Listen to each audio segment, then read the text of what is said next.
సింగరేణి కార్మికులకు సంబంధించి మెడికల్ బోర్డును వెంటనే నిర్వహించాలని తెలంగాణ బొగ్గు గని కార్మిక సంఘం గౌరవ అధ్యక్షులు మాజీ మంత్రి కొప్పుల ఈశ్వర్ డిమాండ్ చేశారు.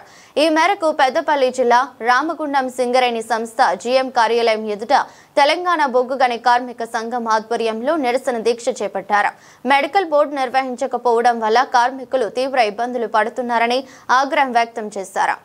తెలంగాణలో సింగరేణి కార్మికుల హక్కు వారసత్వ ఉద్యోగాలు. ఆనాడు తెలంగాణ ఉద్యమ సమయంలో కేసీఆర్ గారు వారసత్వ ఉద్యోగాలను పునరుద్ధరిస్తామని చెప్పినటువంటి విధంగా తెలంగాణ ప్రాంతంలో ఉన్నటువంటి సింగరేణి కార్మికులకు ఎవరైతే రిటైర్డ్ కోసం వారు ఈ యొక్క ఉద్యోగం వారసులకు ఇవ్వాలని తలిస్తే తప్పకుండా ఆ ఉద్యోగాన్ని వారికి వచ్చేటువంటి విధంగా మెడికల్ ఇన్వాల్విడేషన్ కింద ఈ యొక్క వారసత్వ ఉద్యోగాలను ఇచ్చినటువంటి ఘనత గౌరవ ముఖ్యమంత్రి కేసీఆర్ గారిది. ఈనాడు ఈ యొక్క ప్రభుత్వం వారసత్వ ఉద్యోగాలను ఎవరికి రాకుండా చేస్తున్నది.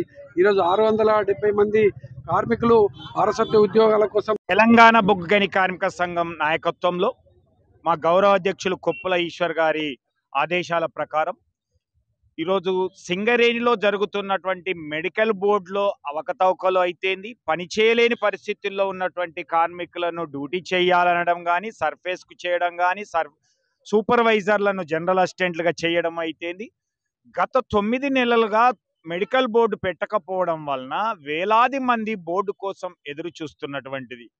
గతంలో కేసీఆర్ గారి హయాంలో 19,000 మందికి ఉద్యోగాలు వచ్చినటువంటి సందర్భం చూసుకున్నట్లయితే ఈరోజు కాంగ్రెస్ ప్రభుత్వం అధికారంలోకి వచ్చిన తర్వాత ఏఐటీసీ ఐఎన్టీసీలు గెలిచిన తర్వాత ఈ కారుణ్య నియామకాల ఊసే లేకుండా పోయేటువంటి పరిస్థితి వచ్చింది. అందుకే ఈ సింగరేణిని రక్షించుకోవాలి, అందులో కార్మికులకి హక్కులతో పాటుగా కారుణ్య నియామకాల ప్రక్రియను కూడా కొనసాగించాలి. మొన్న జూలైలో నవంబర్లో జరిగినటువంటి 2 కారుణ్య నియామకాలను రద్దు చేసేటువంటి కుట్ర జరుగుతూ ఉంది. గత 2 సంవత్సరాలుగా కాంగ్రెస్ ప్రభుత్వం వచ్చిన తర్వాత కారుణ్య నియామకాలు జరగకుండా మరి ఈ యొక్క యాజమాన్యం మొండికేస్తూ ఉంది. ఇప్పటి వరకు నిర్వహించినటువంటి దాదాపు 9 నెలల నుంచి ఈ మెడికల్ బోర్డే పెట్టలేదు.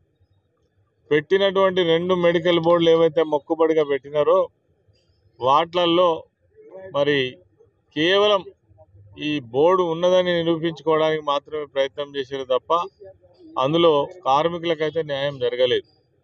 ఎందుకంటే ఇప్పటికే నడవలేనటువంటి స్థితిలో ఉన్న వాళ్ళు, దీర్ఘకాలిక వ్యాధులతోటి బాధపడుతున్నటువంటి వాళ్ళు, మరి కనీసం వాళ్ళు వాళ్ళ సొంత పని కూడా చేసుకున్నటువంటి వాళ్ళని కూడా ఫిట్ చేసి పంపినటువంటి పరిస్థితి అలా కనబడతా ఉంది. ఒక్క మెడికల్ బోర్డులో చూసినట్టయితే 123 మందిని పిలిస్తే 23 మందిని మాత్రమే అన్ఫిట్ చేయడం జరిగింది. ఇంకొక బోర్డులో 55 మందిని పిలిస్తే 5గురిని మాత్రమే మరి అన్ఫిట్ చేయడం జరిగింది. అంటే కేవలం మొక్కుబడిగా మాత్రమే దీన్ని నిర్వహిస్తూ ఉన్నారు. లేదండి, నాకు మెడికల్ పెట్టుకున్నాను, బోర్డు ఇవ్వలేదు, అన్ఫిట్ మళ్ళీ ఫిట్ చేశారు, జాబ్ ఇవ్వాలి కొనుక్కంటే ఇవ్వలేదు. కన్ను యాక్సిడెంట్ అయింది, కాలు పోయింది, 2 టెంట్లు పడ్డాయి, మధ్యలో యాక్సిడెంట్ అయితే ఇంత పైసలు పడ్డది, కాలు లేదు, అయినా ఫిట్ చేశారు. మళ్ళీ నేను ఎత్తినాను. ఫస్ట్ నన్ను కరీంనగర్ మెడికల్ పంపించారు. మెడికల్లో 8 రోజులక మళ్ళీ medical doctor Hyderabad Renu hospital పంపితే అన్న ఒక కన్సల్టేషన్ కడుపులో అది 3 నెలల 10 రోజులకు తీసినాక మళ్ళీ సింగరేణి ఏరియా హాస్పిటల్కి వచ్చినాక మళ్ళీ కంపెనీ మళ్ళీ హైదరాబాద్ సెంచరీ హాస్పిటల్ పంపించారు. అక్కడ ఎంజియోగ్రామ్ వేసి చెక్ చేసి 4 వాల్స్ దెబ్బైనా అని చెప్పి అక్కడ ఓపెన్ హార్ట్ సర్జరీ చేశారు. మొన్న 3 పెట్టుకోమన్నారు, 3 పెట్టుకుంటే పోయినా 3 పెట్టుకోకపోతే ఇవన్నీ చూసారు. అక్కడ మేము వాళ్ళు ఇచ్చిన పైప్స్ మా దగ్గర ఉన్నాయి, పైప్స్ మీరు కూడా అన్నారు. అకస్మాత్గా నన్ను ఎల్లగొట్టారు. ఇప్పుడు వీటికి సర్ఫేసు